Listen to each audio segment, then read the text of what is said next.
Hey, salut tout le monde, c'est MaxGa, j'espère que vous allez bien. Et on se retrouve pour un Ce que je pense du manga Egregore, c'est mon tout premier manhwa.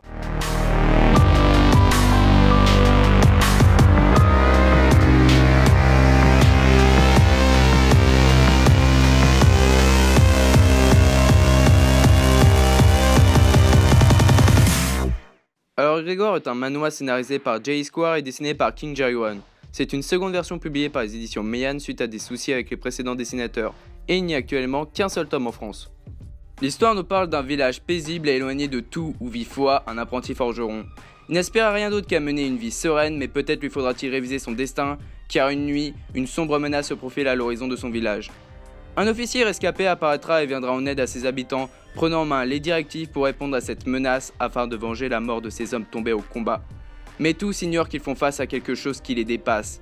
Notre héros lui-même n'a pas idée de la destinée à laquelle il est promis, ni même qu'il lui faudra déjouer une terrible machination. Alors, avant de partir dans tous les sens, nous allons démarrer par le commencement, donc je parle bien du titre, car un titre est toujours significatif. Grand littéraire et intellectuel que je suis, je sais pertinemment qu'Egregore signifie un esprit de groupe influencé par des désirs de plusieurs individus, unis dans un but bien précis.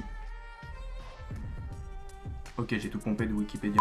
Sinon, graphiquement, Egregore est agréable à lire et les dessins sont propres. Mais surtout, ce tome 1 sert de pierre à l'édifice car le démarrage est assez lent, mais cela pose toutes les bases pour que scénaristiquement cela tienne la route. Après la lecture de ce manhwa, elle m'a fait penser à la bande dessinée L'Enfeuse de Troie ou Troy, je ne sais pas comment ça se prononce. Dans le scénario de L'Enfeuse de Troie. L'Enfeuse est un jeune forgeron aspirant un jour à devenir aventurier, possède un jour un pouvoir génial et part à l'aventure. Dans le scénario d'Egregore. Foi, un très jeune forgeron n'aspirant pas à devenir aventurier, possède un jour... Putain, mais tais-toi MaxGa, tu vas nous spoil si tu en dis plus. Oh, mais vous êtes pas marrant. Donc je m'adresse à tous les fans de cette bande dessinée de s'intéresser à Egregore. Donc le scénario avait l'air solide et travaillé, donc je ne m'attends pas à du what the fuck un petit peu comme Jagan ou Beyond Evil.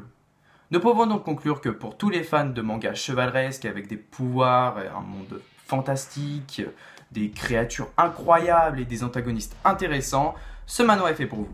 Nous arrivons au terme de la vidéo, j'espère que vous aura plu. Je remercie les éditions Meian de m'avoir fait découvrir ce manhwa car c'est mon tout premier. Sinon, pour ceux et celles qui voudraient avoir plus d'infos, je vous invite tous à aller voir la vidéo faite par Manga Corp. Le lien est en description. Sinon, pour ceux qui ont lu Egregore, dites-moi ce que vous en avez pensé en commentaire. Sinon, c'était MaxGa. Bye.